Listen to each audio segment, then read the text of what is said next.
All right, hello listeners, and welcome back to the Chip and Kip Sports Podcast. Or I always say it backwards: Kip and Chip Sports Podcast. It's the same thing. Uh, yeah, it's hard to remember, but it's been a while since we recorded. Me and Drew got to go on a fun golf trip a couple weeks ago, so that took priority for a little bit.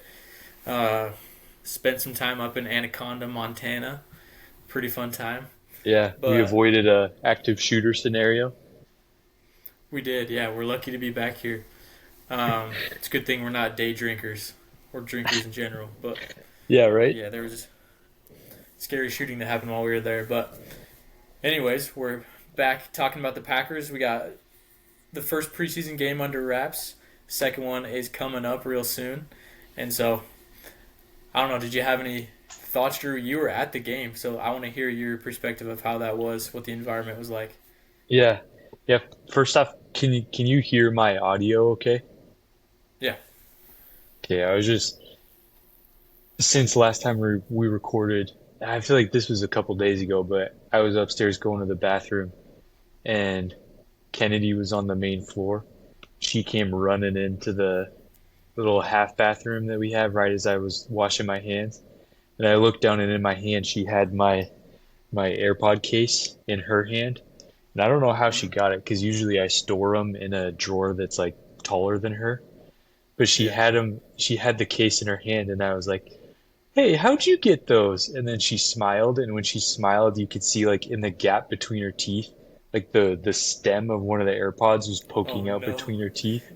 So I was like, "No, did she swallow an AirPod?" And I went and did the like squeeze her cheeks thing to get whatever's in her mouth out of her mouth.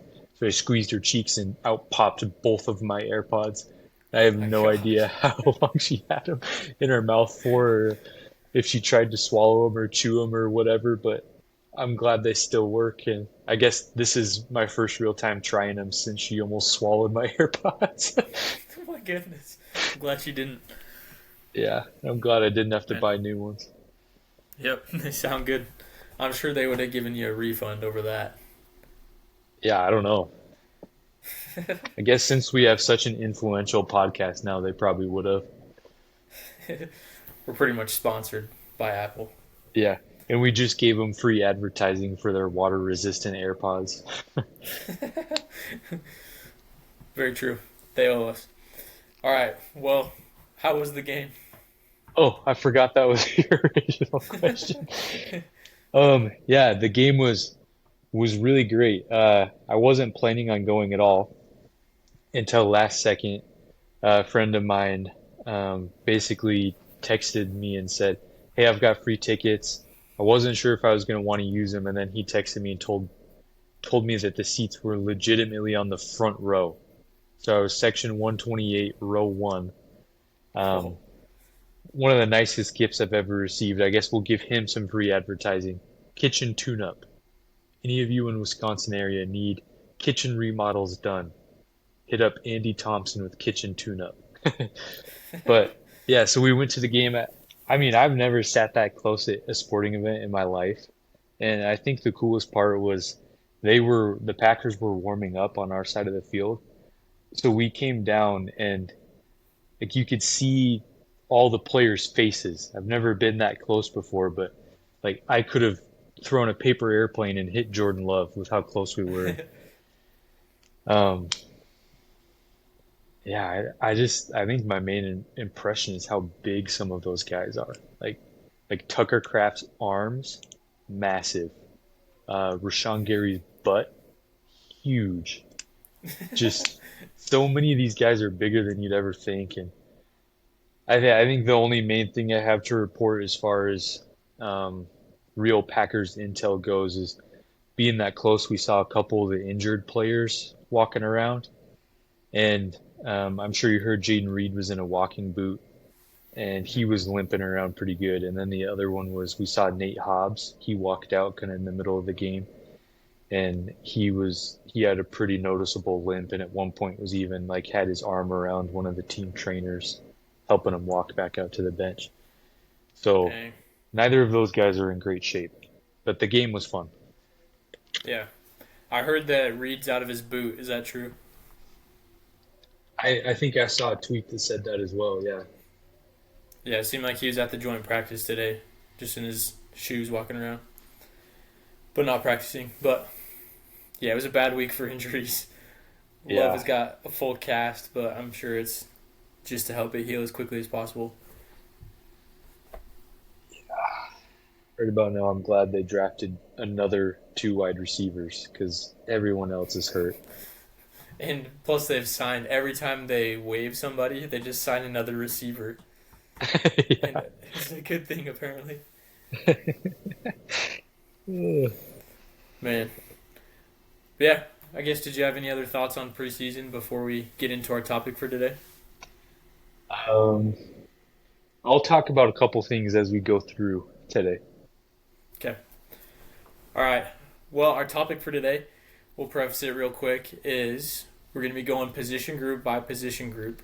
We're going to be talking about each of the players that, I mean, we'll talk about the roster locks, the starters, the rotation players, and then we're going to be talking about a lot of the fringe guys as well that are going to be kind of borderline when it comes to making the 53 man roster. And so there's going to be some injury implications we'll try to consider, but we're going to just go position by position, and then we'll have some fun questions at the end about season predictions. So we're going to start just from the top of the depth chart. We'll go with quarterback. So, Drew, give me your thoughts about. Let's start with Jordan Love. Um, I'm excited. I feel like, I mean, we did a whole episode on him. He's obviously a roster lock, obviously a lock to be the starter. Um, with this thumb injury, it sucks that he's missing joint practice reps today. He wasn't going to play in the preseason game either. I just am really hoping that he can get back before joint practices next week against Seattle, and that him and at least a couple of the receivers can come back for that as well. Because if he can get some more reps with Golden and maybe Savion and Dobbs and Wicks come back, and they could get two more really important practices in, I won't feel too bad. Yeah. But it's definitely worrisome that he's missing time again. Yeah.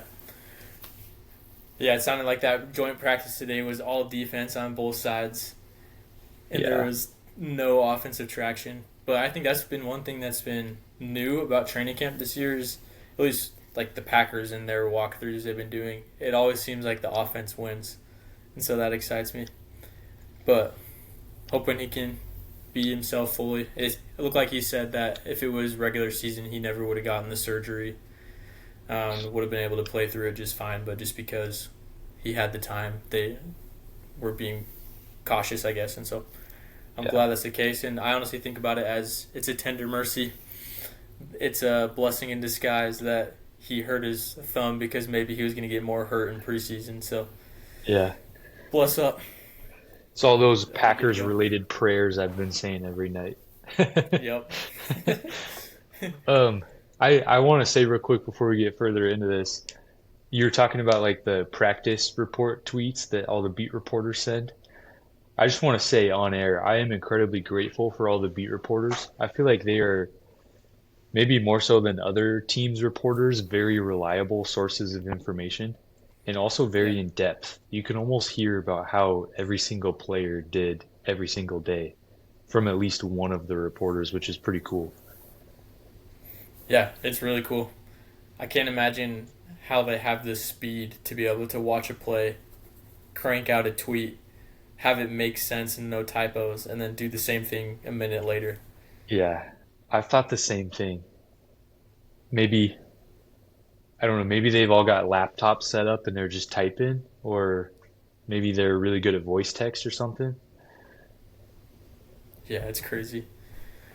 Yeah, props to them. All right, I wanted to ask you a question too. I've seen a lot of Packers players really over the last year, but again recently talk about how Malik Willis should be a starting quarterback for a few teams. I mean, there probably is a few teams that he's as good as their starting quarterback. Do you agree with that? No, I don't know if I do. Because I'm trying to think, like, there might be a couple teams out there right now that Malik Willis would win the starting job for. Like, if you throw him in New Orleans and it's Malik Yeah. Willis, Spencer Rattler, and Tyler Shuck, he's got, as good a chance as any of those guys to win that job, and I'd probably bet on him to win the job. But I mean, the Saints are going to be horrible, and then they're going to draft a top five quarterback in the first round next Yeah. year. So then, like, at that point, then I'd say no to Willis. Yeah. So maybe there's a team or two he could start on right now, but I don't know. There's always going to be teams with bad quarterbacks, but I think he's a really good backup, but probably not I much more than that. maybe it's just because our defense, and I mean our defense is better, our coaching is better, but and he proved it last year. But if Jordan Love goes down, I'm actually confident we can win a couple games and survive without him. I don't think our team is built to the point where we're extremely reliant on Love. If Love went down for the whole season, we wouldn't make the playoffs with Willis. We need Love to make the playoffs and have a real chance. But if he goes down again in a couple games, I'm confident in Willis, I think. Yeah, as long as they're not playing a really good team or anything. Yeah, true. But yeah, any other thoughts on quarterback? I mean, I think we both feel pretty good about that room. Yeah, I for sure. I think it's just going to be. Do you just is your roster protection just two quarterbacks? Yeah, and I'll be kind of upset if they keep Clifford or something. Yeah, I'm the same. Yeah. So I'm good with QB. Okay, let's go to running back. Uh, this is one of the deepest position groups on the team. Yeah. Probably the deepest the running back group has ever been in Packers history. I don't know. Maybe back in Jim Taylor days it was deeper. I don't know. But what do you think about the running back room? Yeah, so I think there's a week ago I would have said there's two locks. Now I'd say there's three locks for the roster. The first two are obviously Josh Jacobs and Marshawn Lloyd. We love Jacobs. I've said many times, like, I am a Marshawn Lloyd stan through and through. Um, but I think the third lock is actually Chris Brooks. Um, I would be very, very surprised if he gets cut. He's on so many different special teams units, but then you know how sometimes in the preseason you can just tell like who they really like based on Yeah. who comes back out at halftime without their pads on, or who Yeah. they sub out of the game early. I with some of the friends I went to the game with had a little action on Chris Brooks rushing yards over under. I did like a four leg parlay that would have won me 21 bucks, and I needed Chris Brooks to go over 20 and a half yards. And after two drives, he had like 17. And I was feeling pretty good because I thought for sure they'd leave him in there for a little longer. But they yanked him. They yanked him when they took the Okay. rest of the starters out. Josh Jacobs had one snap, and then Brooks subbed in, played two drives, and was done.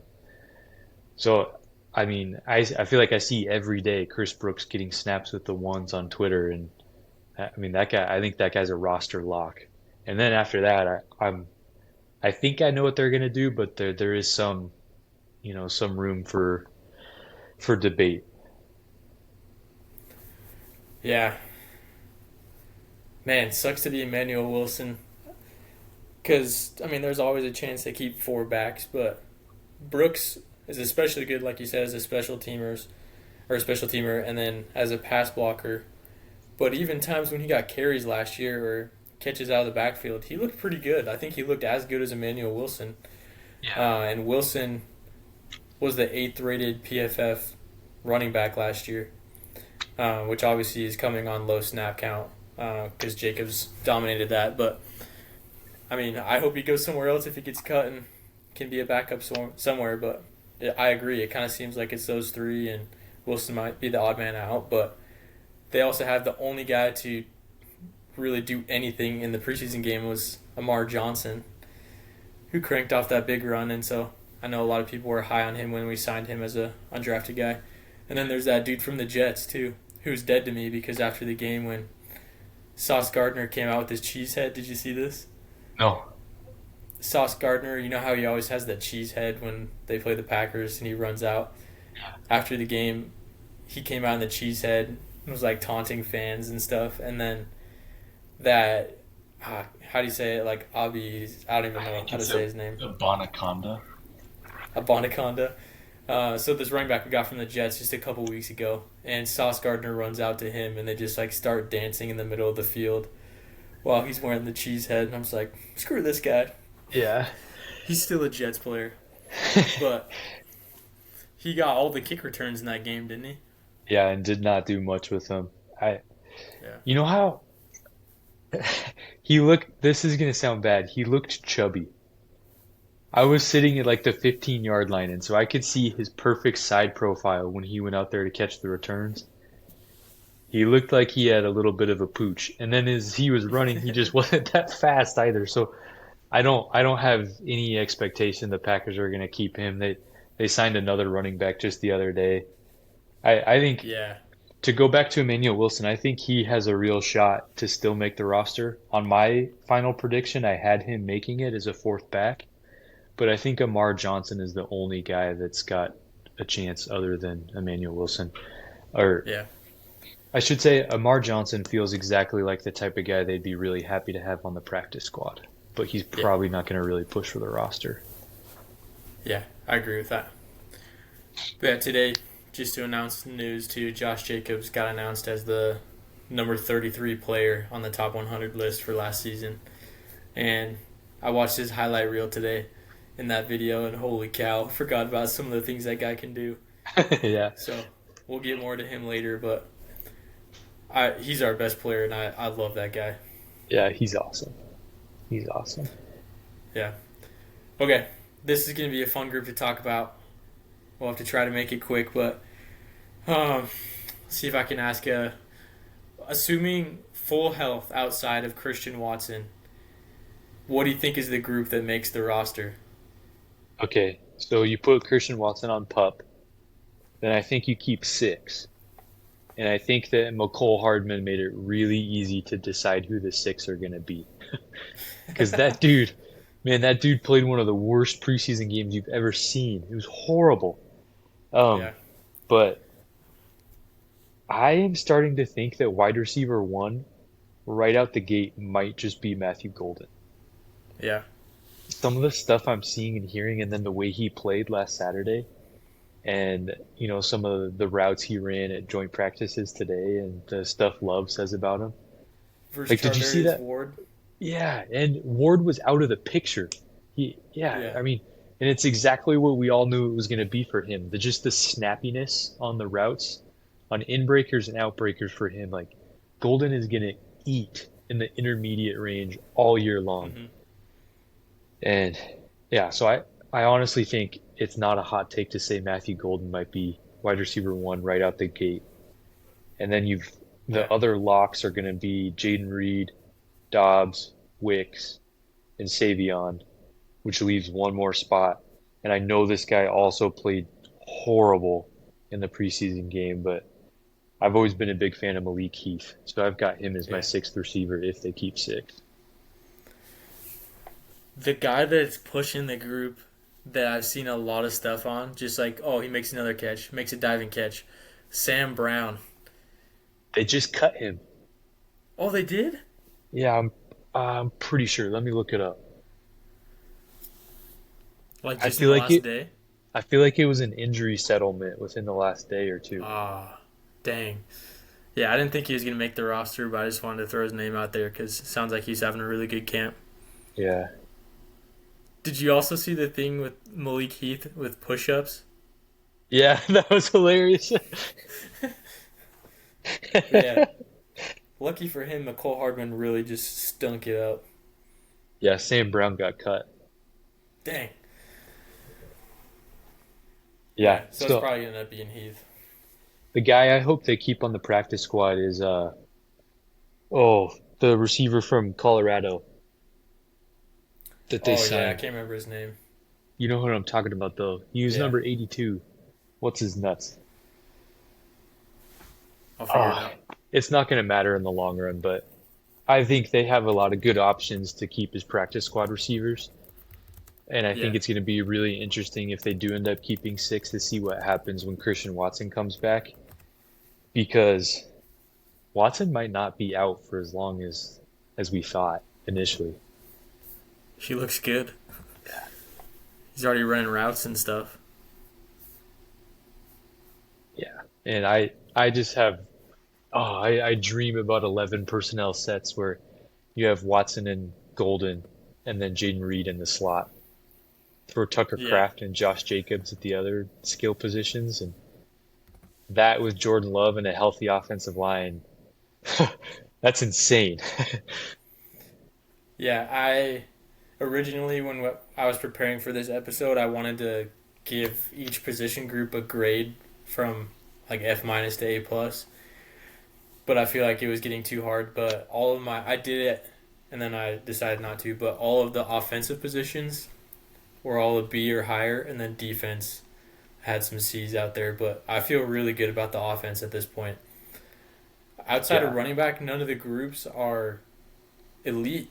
They're not super super great that I fully trust. There's questions in all of the groups, I think, but I think they all have a really high floor, and I like the depth we have as a team.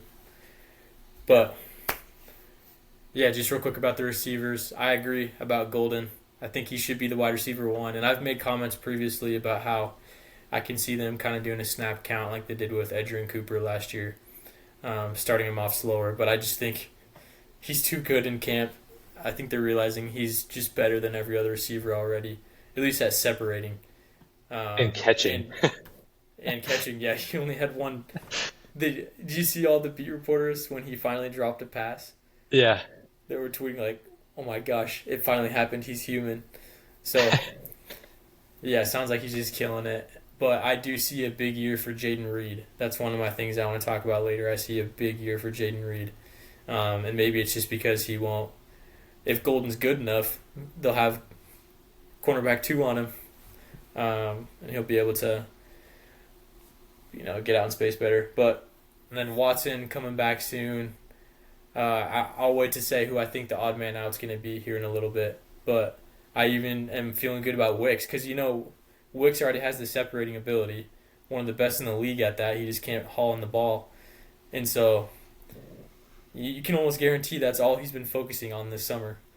He's Yeah. catching the football, so hopefully he's done some crazy drills to help him with that focus. But he's a guy I've compared to Devonte Adams.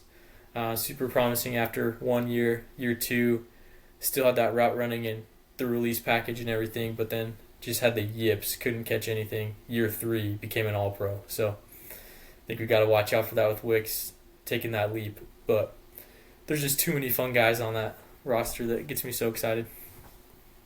Yeah. And they finally have a guy who's good enough to be the clear-cut leader of the group, Hmm. which is what they've been missing. Yeah, totally. Savion. Yeah.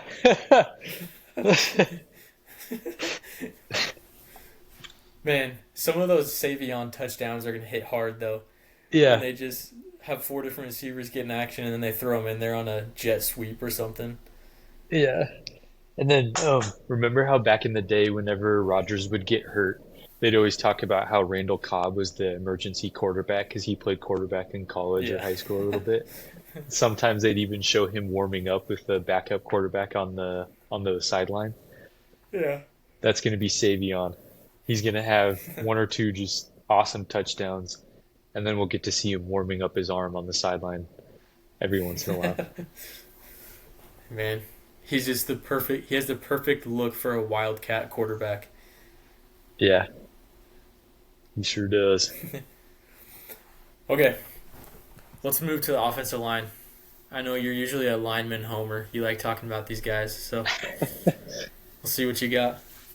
Okay. First of Um, all, bring up. I want to hear your thoughts on the left tackle battle too. okay. I will talk about that. So going back to last season, the offensive line was pretty poor as a run blocking unit. Um, yeah. So I'm not a huge fan of how they were as run blockers Hmm. for at least three of the five linemen. So I think Elton Jenkins. I've got their PFF grades pulled up here. So I want to read off if you split it into gap scheme and zone scheme runs, which, the Packers traditionally have done a lot more zone scheme running. They almost ran, it was almost a 50-50 split last year. They ran, you Mm. know, zone schemes on like 55, 56% of their run plays. So a lot more gap scheme running. But if you look at Zach Tom in zone schemes as a run blocker graded as a 93.1. He wasn't quite as good Dang. in gap scheme. He was a 71 in the gap scheme. But overall, Zach Tom was a 90 as a run blocker on PFF. Here's the grades for three of the other offensive linemen. Keep in mind, Zach Tom's a 90. Sean Ryan was a 58. Rasheed Walker was a 54. And Josh Myers was a 52. And I mean, those guys, Sean Ryan and Josh Myers specifically, were really, really rough in gap scheme runs. And Rasheed Walker, he's better in the gap schemes, but man, those wide zone plays, like he just doesn't have the athleticism sometimes to reach the outside blocks and open up, running lanes to the outside. And I mean, you've talked about it before that the Packers were given, one of the top five offensive lines in the league last year. A lot of people talked about them like they were a really good unit. I just don't think that they were. I especially in the run game. And remember seeing all those stats where it's like Josh Jacobs is second in the league in rush yards after contact and all this stuff. And Yeah. you kind of think back to how it looked like. There's some similarities between watching Josh Jacobs tear it up for the Packers last year and watching Ashton Genty tear it up for the Broncos last year Mm. in Boise. I mean, it's not like there was a lot of incredibly well blocked runs that he just made the most out of. It was a lot of poorly blocked runs where he broke a couple tackles and got yards that weren't necessarily there. And then every once in Yeah. a while, when they did block it well, he was able to maximize it. So they cut out Josh Myers, the worst run blocker on the team. They move Elton Jenkins to a position that's more important for the run game. And I think Elton's going to be a huge upgrade over Josh Myers there. Aaron Banks as a run blocker is much better um, than anyone else on the Packers last year, not named Zach Tom. So then I think you have three positions where you feel pretty good about how things are going as a run blocker, as run blocking unit goes. And then you get to Jordan Morgan and Anthony Belton versus Rasheed Walker and Sean Ryan. And I know where I feel like the higher upside lies, and it's with the younger guys. And I think you Mm-hmm. saw it on Saturday. Those were two of the brightest Mm-hmm. bright spots in the game. Jordan Morgan, to me, has always had the quick feet that you need to kind of block as a left tackle on an island when you have speed rushers coming towards you.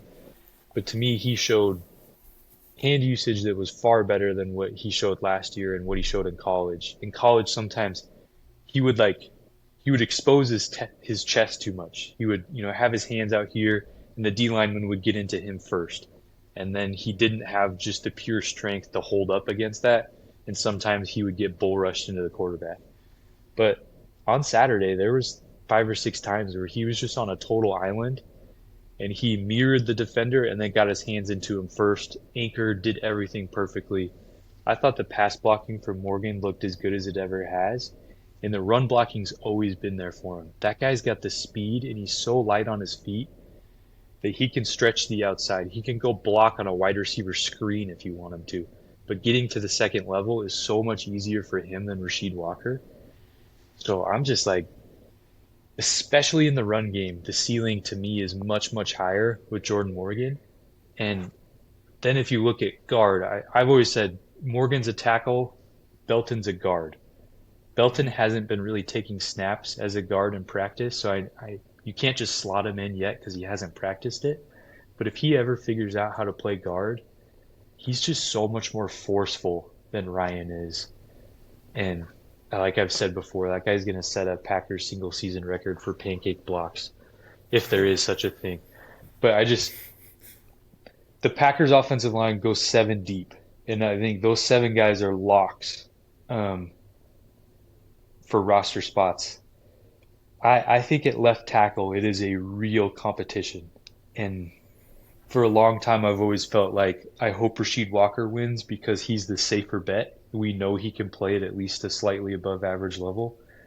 But Jordan Morgan, man, he showed some stuff to the point where I'm like, I think he's ready. And he's got a higher ceiling for sure.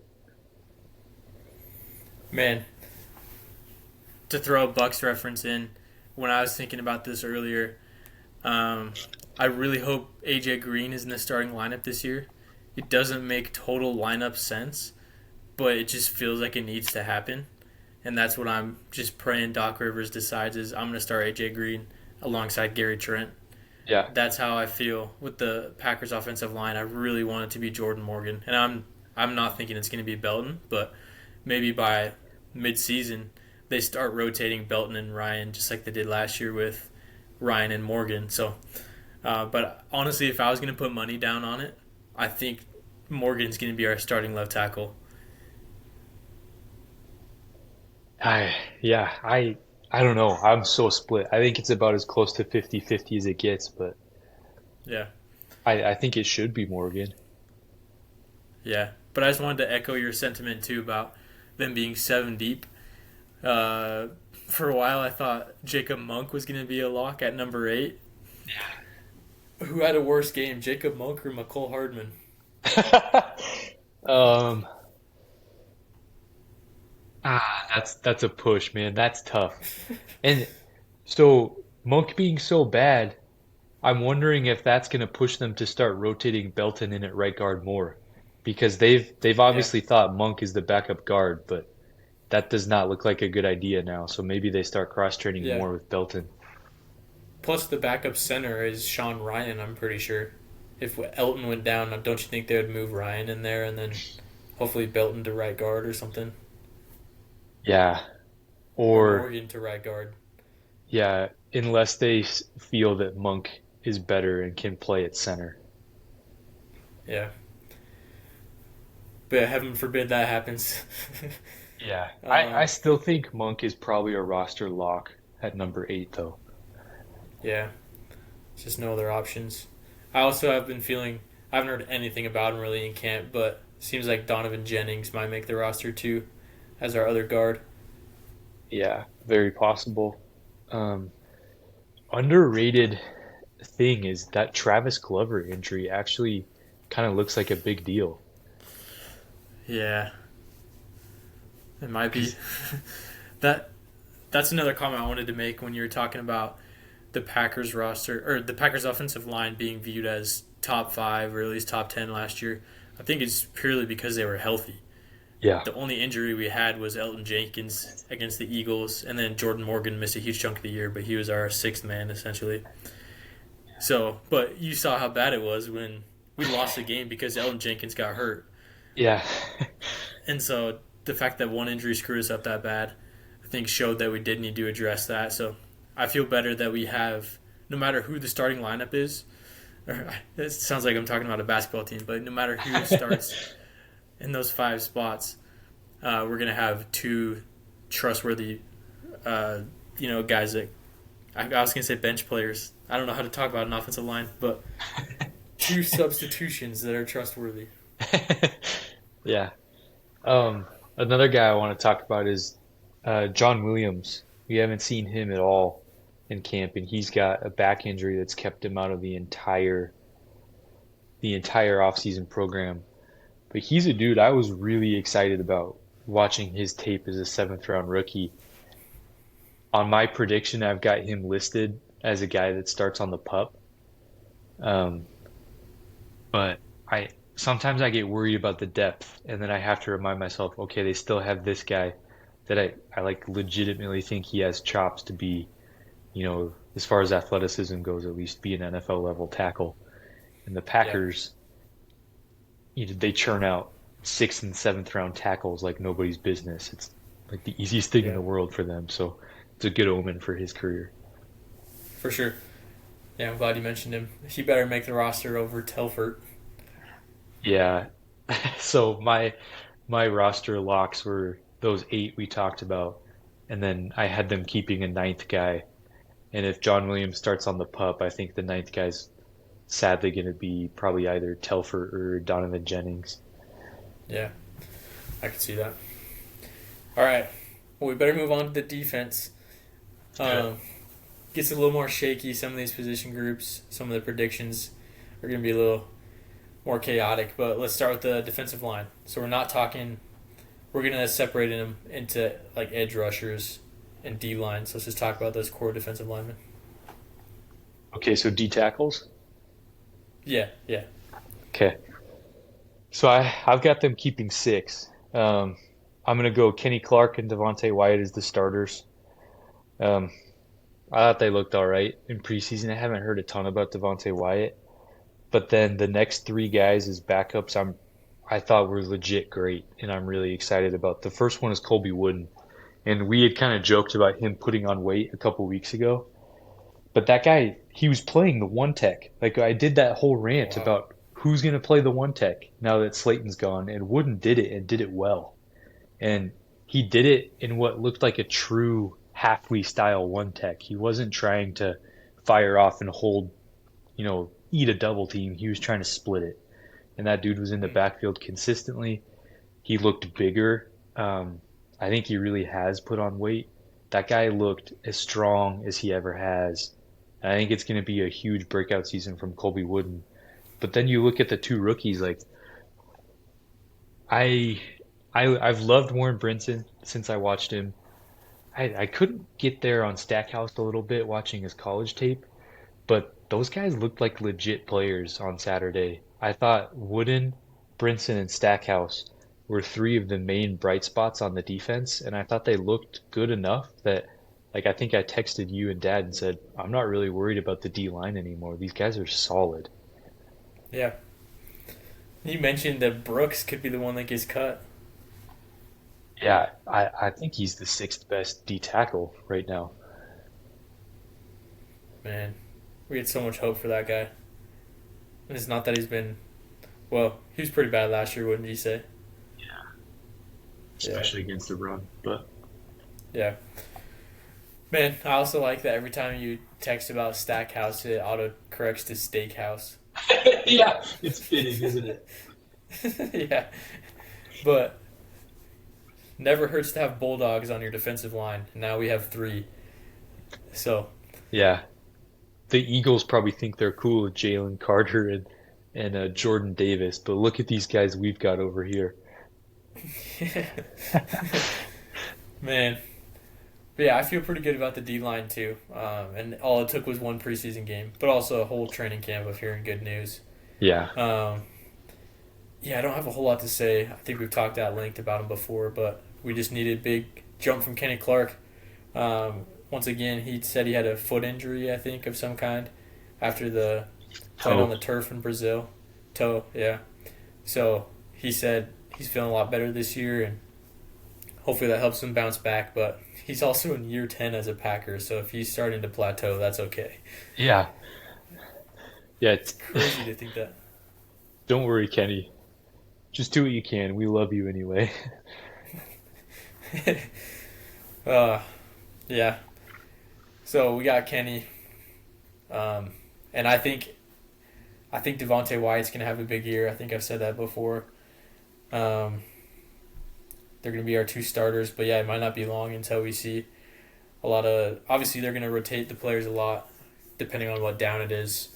On third and shorts, we might see a lot of steakhouse out there, um, and so it's good to have 5 to 6 defensive linemen, D tackle specifically, that you can be able to rotate through. For sure. But this is gonna be a fun one, I think. What do you think about the defensive ends? Yeah. Um, do you want me to? I have them keeping five. Do you want me to read them off? Yeah. Okay, so Rashawn Gary, Lucas Van Ness, who I thought flashed. I thought flashed in the game on Saturday. Brenton Cox, who I've heard a lot of good things about. Um, Hmm. and then, dude, Barron Sorrell looked like a really useful player right from the jump.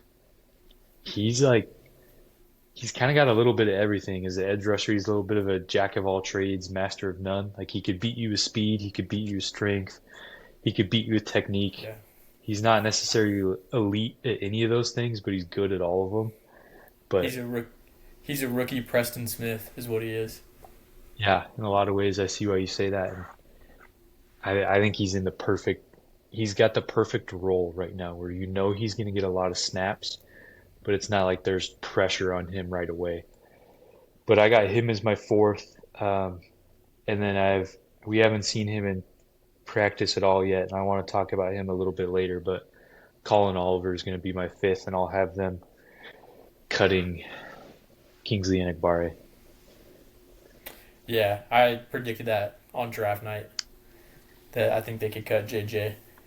But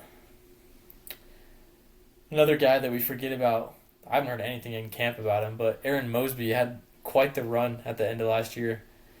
And so he's probably going to be a guy that gets cut just because they're going to go with their draft picks. Yeah, but they could get him back on the practice squad so easily. And then if one of them Yeah, gets hurt, it's a perfect guy to call up. yeah. But you think Oliver's going to start out on the pup probably? I don't know. I feel like when they said it was just a minor hamstring strain, so you'd think that he's got to be back at some point. But maybe he will, which would really suck. But Yeah, better safe than sorry. But yeah. on Enigbare, I've been thinking about this lately. I want to know if you agree. How many times over the last few years have you been watching a Packers game and it's a key down and they're playing a good team? Say they're playing the Lions and it's like 3rd and 5, and you're like, okay, we got to get some pressure. So someone step up and get a sack. Okay, Rashawn Gary, let's go. Preston Smith, Lucas Van Ness, let's go. Let's get a sack. Someone needs to make a play. And then they break the huddle and Enigbare walks out. And you're just like, oh, he just has no chance. There's no way he's ever going to beat Penei Sewell, or. I just feel like there's been so many times over the last few years where I'm hopeful for pressure on the quarterback, and then he walks out there, and nothing against him, but I just don't have any hope when he's out there that he's going to make a real play. Yeah. But the thing about him too is I'll always remember just a random forced fumble where it's we need someone to make a big play and all of a sudden he creates a forced fumble or gets a sack, but it's really not that often. It's just I always remember it, I guess, when he does it because it's like, oh, he actually did something, but it's never like a tackle for loss. If he's going to do something, it's going to be big. Yeah, But yeah. I don't. yeah, I he's I think Cox is better than him, and I don't think the Packers will yeah, miss losing him. yeah, agreed. But yeah, Van Ness, I'm buying the stock, dude. I'm gonna talk about it more in a bit, but Okay. the fact that he got a sack today against Bernard Raymond, I don't know if you saw that, Uh huh. but against the Colts starting left tackle gets a sack, and so yeah, I know it's a joint practice, but just seeing him do it against someone that's not just a Packers teammate, I think Yeah, it, and it Bernard puts you over the edge Raymond's for me. yeah, and Raymond's a good player. He just got paid more than Zach Tom did, and Yeah, he's a really good player. he's a solid dude. Okay, this one I was really high on them just a week ago, 2 weeks ago when we did our last podcast. I don't know what I'm gonna say here, but I want to talk about the middle linebackers. Um, yeah, they Edgerrin Cooper's a freak. I don't even think we need to say much about him. Edgerrin Cooper is going to be really, really good. I saw something. This is not a knock on any of the Packers' defensive linemen or defensive ends, but I think I would agree with this. I think Edgerrin Cooper is going to lead the team in sacks this year. Oof.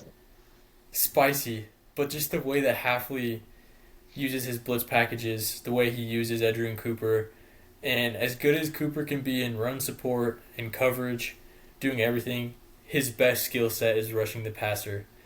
Just being able to come from all different spots on the field, get to the quarterback quickly. His straight line speed is really good, and so I think It's there's going to be a crazy. lot of big third downs where we see a Edgerrin Cooper sack. So yeah, I've all the hope and excitement in Edgerrin Cooper. Quay Walker, I talked about how in year two, I think year two under Jeff Halfley, he's gonna make that jump, make the leap his intangibles, I think, are going to improve. Being able to run the defense. Hmm. I haven't really heard much about him in camp that makes me say otherwise, but I think he's going to be okay. Cooper's going to be great. We have McDuffie. But I was hopeful for Isaiah Simmons, and he had a McCole Hardman level game. I think it Just was worse, man. That was some of the worst football I've ever seen in my life. he looked like Torian Prince trying to play defense. Uh, for those of you who get that reference, uh, and I'm sure just like with Torian Prince, there's going to be times where he makes a great defensive play, where he's exactly where he needs to be, and you're like, whoa, that guy can still do some good things. But there's going to be times where he is out there and gives up a 60-yard touchdown all because of him. So Yeah. I don't know. I hope he's used situationally, and there's going to be times where he's helpful, especially on special teams. But um, saw some good stuff from Tyron Hopper, too. So there's a little hope there that Tyron Hopper, third round pick from last year, can be a guy that I wouldn't say makes a jump, but just contributes in some way. So maybe if there's an injury that happens in that group, he's the guy that's able to step in and kind of, there's always guys that because of an injury, their career is made. They are able to come in and get Yeah. some playing time and recognition, and so maybe that's going to be something that happens for him this year. But Yeah. yeah, what do you think about the linebacker group? Yeah, so I want to start with one of the things you said on Edgerrin Cooper. You talked about him and his sacks. Um, one of the things that, as Packer fans, we used to complain when Joe Barry would do it. Jeff Halfley does it all the time, probably even more, and nobody says anything about it. Partially because he does it in a different way. But remember when people would complain about Preston Smith playing coverage?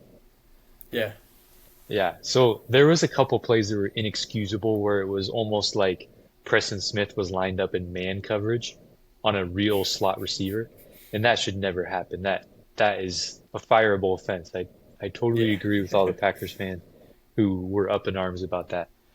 But Jeff Halfley plays edges in zone coverage in the hooks and the flats. Not in the flats, but like the hook zones often. Um, there was in the preseason game, I was kind of reminded of it, how often he does it, where they'll mug up the front. Well, they'll bring linebackers, maybe even a strong safety down into the box and make them look like they're going to blitz. And then they'll have the front four obviously lined up to blitz as well. So the quarterback might see like 7 or 8 guys who he thinks are potentially going to blitz. He just doesn't know which ones are going to and which ones are going to bail out. And he all the time will blitz Quay or he'll blitz Cooper and then he'll drop Van Ness out into a hook zone.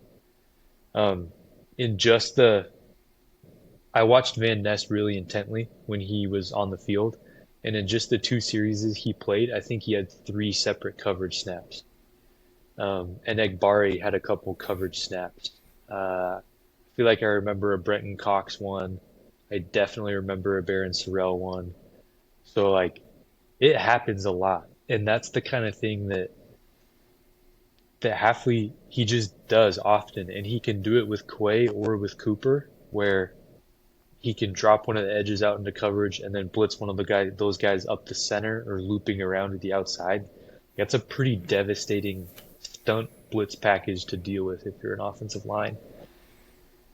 And so yeah, I just want to say, like, as Packer fans, when we see Lucas Van Ness give up an occasional 6 yard completion to Sam Laporta, we can't we can't get pissed about it like we used to, because that is the reason why Edgerrin Cooper is going to have 7 sacks and Quay Walker is going to have 6 sacks. Is that kind of thing. yeah. No, I totally agree with that. Something super quick. Um, I think it was Alex Anzalone, the Lions linebacker, but he was on the podcast with Amon-Ra St. Brown Yeah, that he has, and I don't know if you saw this, but it was like during the season last year. But he asked Anzalone, build your perfect linebacker with all these different traits like yeah, speed, size, coverage ability, everything. And he had all these legends, Ray Lewis, Brian Urlacher, Fred Warner, all these guys with their intangibles and hitting ability and stuff. And then it came to body, like size, and Anzalone was like Coy Walker, 1,000,000%. and was like, "That dude is a freak," and was talking about Quay Walker. And you always see in the national media, like if they don't pull out PFF stats and just talk about linebackers, like Madden consistently gives Quay Walker a good rating and stuff like that. The Madden guys don't know everything, but I think in the league, Quay Walker is kind of a respected name. But for Packers fans, we watch him and we're like, okay, this guy just, he's not in the right spot. You see the mental errors and stuff like that. Yeah. But I still have hope the guy's going to put it together. We talked about it. We're still buying his stock for this one last year. Give Yeah. him one more shot. Yeah. I'm all in on him again this year. Um, and then to transition to a different guy, you had talked about Isaiah Simmons. Did you see the clip of the cover one rep that they ran where he was supposed to guard the tight end? Remind me. Okay, so they were running cover one man, so they had one safety deep, and then it was just man coverage on the other five receivers, and they were blitzing five. So there was a tight end that leaked from the right side and ran like a post route, more like just a slant, and Isaiah Simmons was supposed to cover him. And he acted like he thought he was supposed to be playing zone coverage or something and just like ran backwards so far that he bumped into the corner and like screwed up the corner. So the corner like had a hard time covering his guy. But then the tight end was open. Like he was probably 15 yards away from Simmons by the time he caught the pass. And it ended up being like a 35-yard catch. I think And I did see that. yeah, so it's like I get it that it's his first game in the system, but you don't need much time to study to know how to play cover one man. Like, Yeah. yeah, it was bad, and so that's just the type of thing. Like, yeah, maybe he makes a couple crazy plays. Like he did have a couple good run fits, and he didn't look that bad in run defense. But you make one play like that a game, and that stuff gets you cut so quick. Yeah. The only problem to me is I would love to like I think Hopper is a better linebacker right now than Simmons is, but they're just different types of linebackers. The Packers clearly want Quay to be their Mike, and the reason they signed Simmons is because they think he can be that crazy like Sam linebacker position. But Hopper plays more of a Mike position. He'd be kind of more of the guy that would fill in if Quay gets hurt. And I don't think that Okay. you can just say, let's just swap out Hopper for Simmons Yeah. and fix the problem that way. I have a different idea on how to fix the problem, and I want to talk about that a little bit later, but it doesn't involve Tron Hopper. Okay. Well, we're excited to hear later what you think. But let's move on to the cornerback group. Um, Talk about what you think the starting lineup is going to be. Like the outside corners, who plays in the slot. I think it's pretty clear what's going to happen. But what do you think? Um, if I had to choose, I would probably say Hobbs in the slot, Nixon and Valentine on the boundaries. I just don't think Hobbs has played enough outside in his career. There's too much projection for me involved to just say Hobbs is going to work as an outside corner. That's exactly how I feel. I was thinking about the question later about who's going to be a bust, who's not going to be very good for the Packers this year, and I really wanted to say Hobbs because initially I was thinking he was going to be playing outside, and I don't want him to have to learn a whole new system and a whole new position because that's literally all he's played pretty much, right? Is the Yeah, slot. vast majority, probably 85%. Yeah, but at slot, I have a lot of confidence in him. I'm excited to see what he's going to do. But if there's an injury that happens to Nixon or Valentine where he's forced to go play outside, I don't know how well that's going to go. What do you think about the fourth and fifth corner? Or do you have them keeping six or five or I haven't done my 53-man prediction yet. Preparing that for our next episode, but I definitely think we're going to see Bo Melton make the roster, uh and I think probably Kalen King. And just because he's wearing Giannis's jersey number, Every time I see the Packers 34, I think of the Giannis jersey he had made. Yeah. Um, but then I think Kamal Hayden, or Haddon, however you say it, is another one that probably has a chance at making the roster. But we'll see. I don't know. But it's so fun that Bo Melton is actually playing well enough at cornerback that he's going to make the roster. I think he's going to. Yeah. Yeah, you've been loving on that story ever since it came out, haven't you? Yeah, I think it's so cool to see stuff like that. It is cool. I'll also add I thought Micah Robinson looked pretty solid. I mean, Yeah, he didn't do much variety. It was just a lot of cover three, but he looked solid in what he did. yeah. Plus, this kind of flew under the radar, but they brought back Corey Ballantyne. Yeah, but he got hurt. Oh, okay, He got hurt during the Jets game. I don't know how bad it is, but I don't think he's practiced since. okay. Yeah, if he comes back healthy, he's another option. So they have For a sure. bunch of really mid or less than mid options. Yeah. That's the one position group where I'm like, okay, this could become a problem at some point this year Yeah, is the corners. yeah, totally. Okay, well, we have some more questions to get to, so let's just move on to safety, Okay. and we'll finish with that one. Just real quick, McManus and Whalen, probably through camp in our first preseason game, are our best two players. Which I is hope that sad. guy got a game ball from the preseason game, Whalen. You probably saw it live, but his stats on those punts were crazy. Yeah. So we won't get into special teams really, but Well, can I tell a just wanted, specialist story real quick? yeah, do it. So you know Matt Orchek, the long snapper? Yeah, So I don't know if you know what he looks like, but he's a good looking dude. yeah. And he was standing on the edge of the sideline over by where I was sitting. And there was a couple girls that were a few rows behind me that started catcalling him while like in the second half when the game was really quiet and no one really cared anymore. And so then some other drunk dudes joined in and started. There was one guy that yelled at one point, Matthew Orchek, your snaps make me weak, dude. And it was just so funny. And it's like the one time in my life that an athlete has ever like turned around and actually acknowledged something like that from the fans.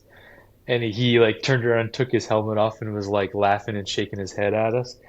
And it got to a point where there was probably 30 or 40 people that one time it was on an extra point. He was running out to help kick the extra point, and it was on our side of the field. So we started chanting, Orzek, Orzek, Orzek. And it got really loud because there was a lot of us doing it. Okay, we had a little bit of technical difficulties, but we're back. So Drew's gonna finish his hot long snapper story. um, so so he was running out to kick his extra point. It was like third quarter, half the stadium was gone. It was super quiet. We had 40 people, probably about 40 people chanting, Orzek, Orzek, as loud as we could as he was running out on the field. And he turned around and like waved at us as he ran out there. But the funniest part is Brian Gutekunst was standing on the sideline, like 20 yards in front of us, watching the game. And we were all chanting super loud, and he obviously heard us because he was right there. And he turned around and was like, "What the heck? They're chanting for a long snapper?" Like the look on his face was so funny when we were watching his name. So sorry for the delay. I couldn't breeze past the specialist like that. We had to talk about that moment. That's awesome. Man, only in Wisconsin. Only Packers fans. Yeah, right. All right, real quick, the safeties. I think are a really fun group. What do you think about the safeties this year? Yeah, I think there's pretty clear five guys who should make the roster if Zane Anderson comes back and is healthy yet. Obviously, you have the big three up top, and then I think him and Oladapo are good prospects as well. Yeah, yeah. Enough said. Zane Anderson in his only start had 2 picks. So, and we were really nervous in that game that we were going to get exposed, but he saved our buns, and so he deserves a roster spot once again. Yeah, he does. Yeah. All right. Well, we're going to do our 53 man projections officially once preseason ends, because we know a bunch of stuff's gonna happen. We already had a lot of our opinions changed just after one game, as you guys heard. So we're gonna see a lot more of that. So you can look forward to that episode coming up in the next few weeks. But we just wanted to ask a few questions. We're gonna go pretty quick with this, but Okay. I like to do this every year with NBA teams. I make my predictions of who every team's MVP is going to be for the season, who their defensive player of the year is going to be, who their rookie of the year is going to be, most improved player, and then we're going to talk about a guy that we might see regress or a guy that could be a bust. And then our last one is just going to be one extra bonus player we really want to talk about. So, I mean, we did a brief overview of all the players just now, but we're going to dive in a little closer to a few of them. So, Drew, let's start with. I think MVP might be actually one of the more boring ones. So let's just start with that. Yeah. I think there's only a couple options for this. I'm just going to go with Jordan Love. I actually think that if you were a betting man, it's not a bad choice to put a little action on him as MVP for the season because the odds are really high. If he ended up winning, you could make a lot of money, but there's a world where I think it's already looking more likely than not that Golden is a dude, a legit dude.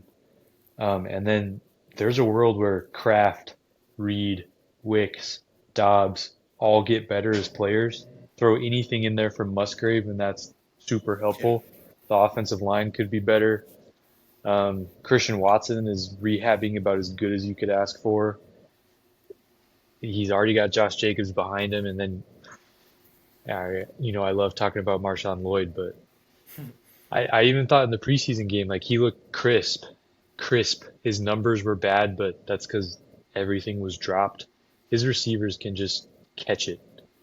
There were some horrible drops on passes that Love threw, but if it Yeah. weren't for that, I thought he would have played a really good game. And Yeah. everything I've heard about him this summer has been great. I think there's a chance that he has a major season. Yeah. No, I like that pick a lot. And I picked someone different. Just, I mean, I believe he's going to be our best player, but just to be a little different too. I picked Josh Jacobs. I think last year he was our MVP. Even like we talked about with a pretty bad run blocking offensive line. But now he's got Aaron Banks, Jenkins at center, like we talked about, potentially Jordan Morgan at left tackle. So I think it's going to be an improved line for Josh Jacobs. I think he had a lot of carries last year. Um, but I mean, it's not like they're a run first offense, but they can still throw the ball really well. And so it's not going to be like it's all on him to get the job done, to get first down. So I don't think he's got too much mileage on him at this point. I think it's going to be Hmm. another great year for Josh Jacobs. And it's going to help that it's going to help having Golden and another leap from Jordan Love to take the pressure off him a little more. But I think he's going to be super critical again this year for us. I agree. Okay, we'll go a snake draft format here. So I'll say mine next. Um, we're gonna go defensive player of the year. Mine's another boring answer. I think I know Drew has a different one, but I'm gonna go Xavier McKinney, a guy that started out the first 7 games. Wasn't it 7 last year with an interception in all 7? I forgot about that. That was such a crazy streak. One of the craziest streaks I've seen in football. That was wild. Yeah, it Um, was. and I don't predict that's gonna happen again this year, but I think he's gonna have 4 or 5 picks again and continue to be the same guy. He's just going to get smarter in the system in year 2, just like everyone will on the defense, hopefully. And I think he's our best defensive player in terms of pure talent. It's amazing that probably our best 2 players on the team are both free agent acquisitions just last offseason. So imagine what Yeah, this team would be like without those 2. So right. um, yeah, that's my pick is Xavier McKinney. Yeah. I mean, you can't argue with that. I partially because I knew that that was going to be the easy pick, and I wanted to prep something different. I went with Rashawn Gary, and I actually wrote about this on PackersTop.com if anybody's interested. But Rashawn Gary last season on third downs had a pressure rate of 23.7%, which was third in the NFL. So on third downs, he was third in the NFL. And we know that the general sentiment on how Rashawn Gary was last year as a whole is as a pass rusher, he wasn't that great. And the problem is because on first and second down, his pressure rate was only 6%. So what is it that's different about how he was on first and second down compared to third? Mhm. He was so good on third down. We know that it's still in there. We know he still has it in him. Um, I I wouldn't be surprised if one of the main, items on Jeff Hafley's agenda this offseason was figuring out, okay, what did we do wrong with Rashawn Gary on first and second down that screwed him up so bad? And how can we bring his third down success rate to first and second? And if they make that change, if they can make that improvement, like it's wheels up for Rashawn Gary. And I think we could be back to, prior levels, 21, 22 levels of Rashawn Gary, which we forget was some amazing football from him. Yeah, it really was. Yeah, he's a total beast, and he kind of has the Quay Walker vibe too, where most people in the league respect him like crazy and are scared to match up against him. And so Yeah. I think he's gonna get back to that form. I like the pick. All right, who's Thanks. your? I know you're excited about this one. Who's your rookie of the year? Yeah. So there might not be another person in the state of Wisconsin who would choose this guy as their rookie of the year right now because, I mean, the obvious choice is Golden. Um, Yeah. but I'm going to go with Colin Oliver, which is surprising because he has not played a snap in training camp or in the preseason. He's been hurt with a hamstring injury the whole time. But if he can get healthy, here's my reason. So the Packers want another rangy off-ball athletic linebacker to play kind of the Sam linebacker position when they have Coy at the mic and Edgerrin Cooper as their stud on the weak side. I think one of the reasons that they want to do that is because Jeff Hafley wants to be able to play a little bit of 3-4 if he wants to. Mhm. So you've got some defensive ends on this team that can kick in and play as defensive tackles, especially if they're only asked to play as a three technique. We've seen it with Rashawn Gary. We've seen it with Lucas Van Ness. We've also seen it with Brenton Cox. All three of those guys could put their hand on the dirt and play as a 3-4 defensive tackle. Then let's say you line up in a 4-3 with Gary, Van Ness, and then Clark and Wyatt as the D tackles, and then you have Cooper, Quay, and Isaiah Simmons as the the three middle linebackers. They want to be able to shift so that they could have Van Ness kick in and play defensive tackle. Then they could shift Simmons up to play 3-4 outside linebacker with Rashawn Gary, and then have the two linebackers behind them. The problem is Simmons is so bad, man. I've seen enough already of Simmons and I'm just like, I don't trust him as a guy to have to play to set that edge and hold that edge or play zone coverage or man coverage even on a tight end or a running back in those positions.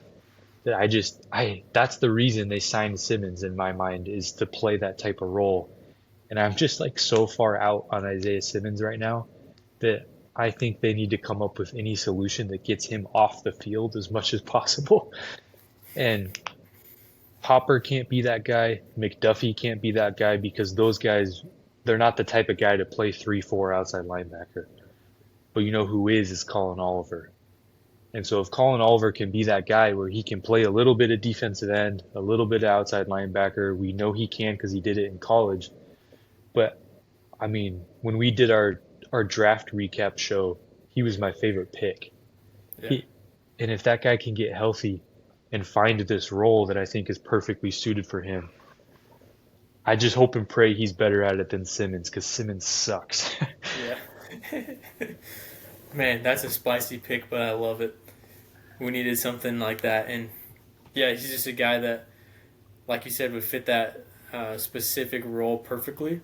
And it's kind of spooky that we don't know what he's capable of, and so maybe he comes out week one and gets 8 snaps and just wows us all in those 8 snaps, and then starts getting more snaps as the year goes on. But I like that Yeah, pick. thanks. Okay. What's yours? Uh, I mean, one of us had to say Golden, so I'll just say Golden. but Yeah. he's going to be our wide receiver one, whether that's at the beginning of the year or towards the end. He fulfills that role, but um, just such an exciting prospect, and I love his personality too. Uh, I don't know if you saw the quote of his where he probably said 20 words and he said the N word like 11 times Yeah. in the 20 word paragraph. I have no idea what any of it meant, but I was just like, this guy's going to be good at football. Did you see that he Instagram commented on that post? What do you say? So that post was posted by like Packers Sports Center or something, and then he commented on that post and said, "Sorry for the profanity, everybody. I got hyped up," or something like that. Yeah, I love that guy already. He's so cool. Yeah. But yeah, I think I wanted to, if I get bored one of these days, I'm going to make my stat predictions too for all the receivers because I don't think the dude's going to crack 1,000 this year just because I still think they're going to have him on a pitch count a little bit. But I think he could easily be our leading receiver in terms of yards. So Yeah. that's my Not prediction. to not to tease my upcoming article on PackersTalk.com too much, but it's a Matthew Golden stat prediction Ooh, I like dropping that. Saturday at 1 p.m. Lambeau time. But Nice. Can't and I wait. had some fun doing some research for that. Yeah, that's going to be sweet. All right. Well, let's move on to our next one. I'm going to talk about most improved player. And I kind of foreshadowed this a little bit earlier, but I'm buying the stock on Lucas Van Ness.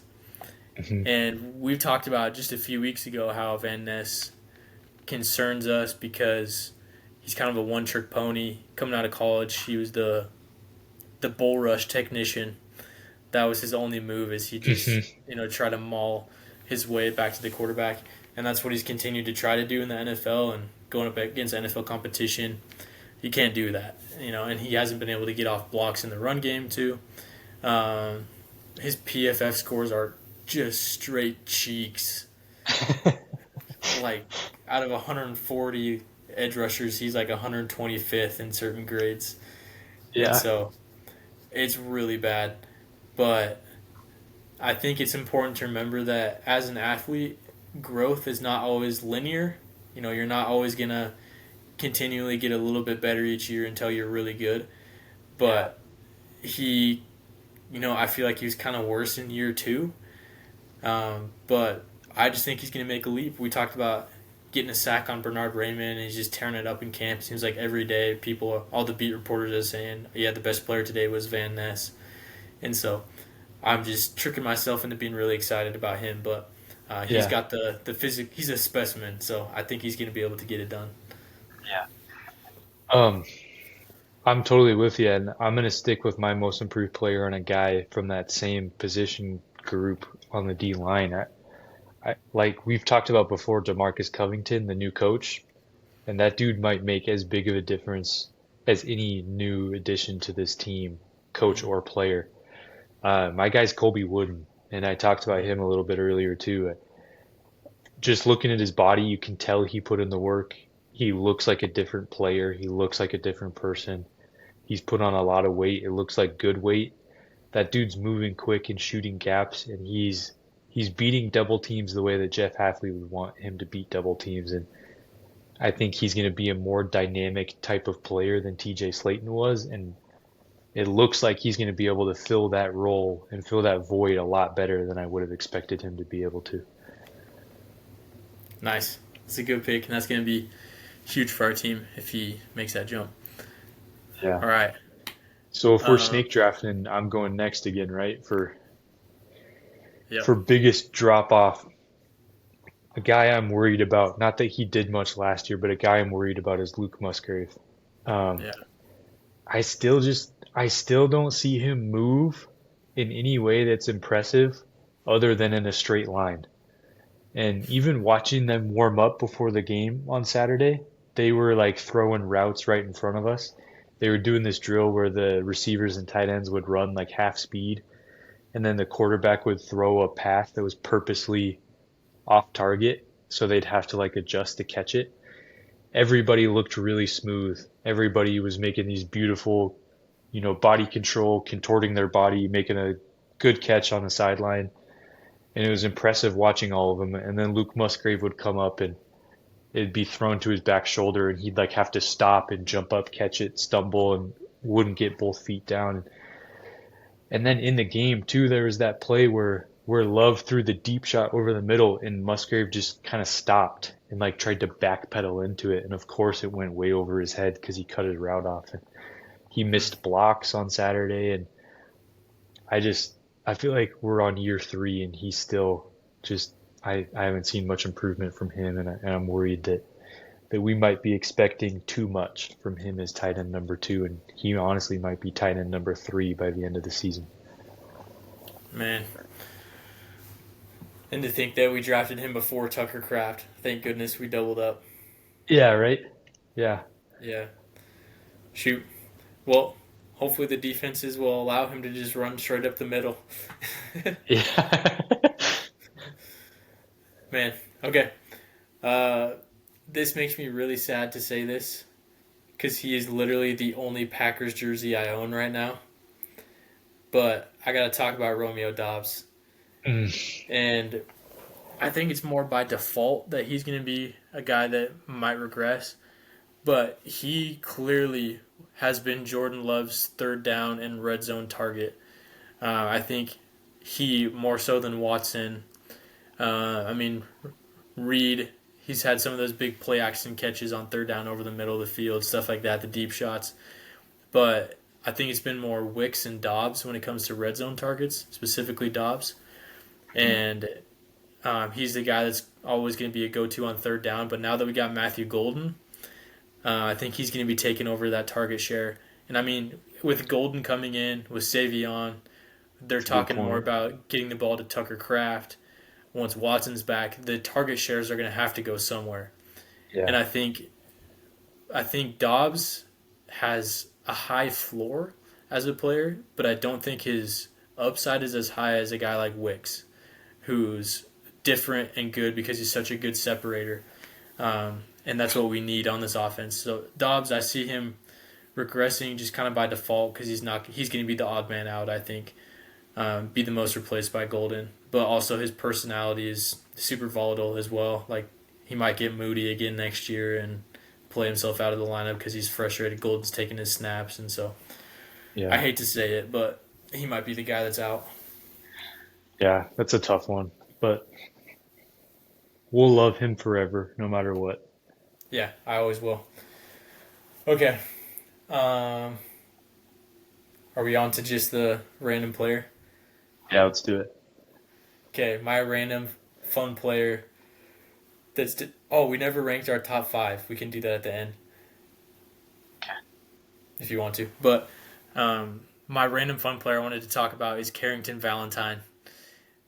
Yeah, He's such a funny dude. So funny. He's got the perfect personality to be a cornerback. I really hope he's mic'd up for a couple games just so we can hear what he says to wide receivers when he locks them up. yeah.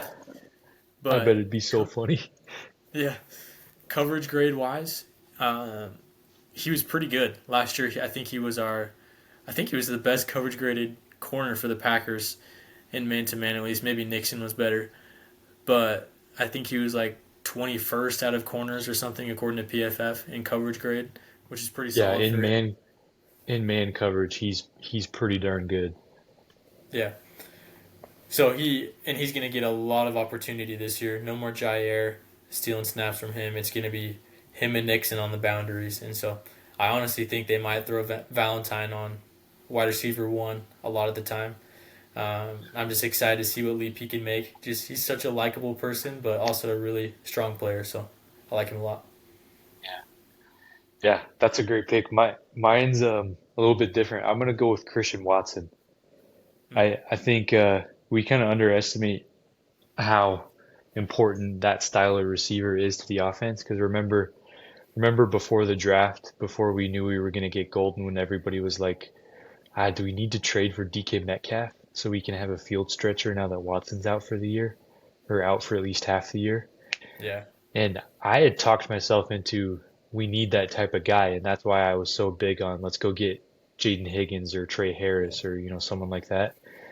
And Golden is great, but Golden's not that type of receiver, and the Packers, traditionally have needed that guy. So I'll just say, let's say Christian Watson comes back by week 8. Don't be surprised if weeks 1 through 7, if the Packers have like a somewhat disappointing 11th ranked offense in the NFL. And then Watson comes back, takes a couple games to get back up to speed, and by playoff time, they're a top 5 offense. Yeah, I just think that type of guy is really important. And if you pair Watson and Golden at the same time, like we talked about earlier, there is a super, super high ceiling for that. But there's definitely a potential for it to be a little crowded and clunky without Watson out there to stretch it out. it's a good point. I like that pick. And yeah, thinking about all those guys that we're gonna have out there, all those weapons. Tucker Kraft is gonna have 1,800 yards because people still have to account for him. Oh, oh But yeah, man. I think we kind of ran out of time, so we might save our top five for later. But Okay. I think this was a really fun episode. Yeah. Get ready to see our 53-man roster prediction come out soon, and also we need to do another Bucks one soon. So for you Bucks fans Yeah. out there, we got another one coming. What would you think about? Maybe I shouldn't ask you this on air, so because now you kind of have to say yes. But what would you think about doing like a little bit of a fantasy football type pod for our next episode? Yeah, let's do it. Okay. I think that'll help a lot of listeners and ourselves kind of do some research and get prepared. Yeah. Yeah, I think that would be good. So maybe we could do some sort of mock draft together and talk about, maybe some fake trades or some rankings on in fantasy land next time we're here. Deal. Let's do it. Well, the best time of the year is setting in, so let's hope these last couple weeks of August go fast. Yeah, make sure your recliners are serviced and you got O'Doul's in the fridge and you're ready to go. Football season is here. We made it. All right, guys. Thanks for listening. Sure did. Yeah.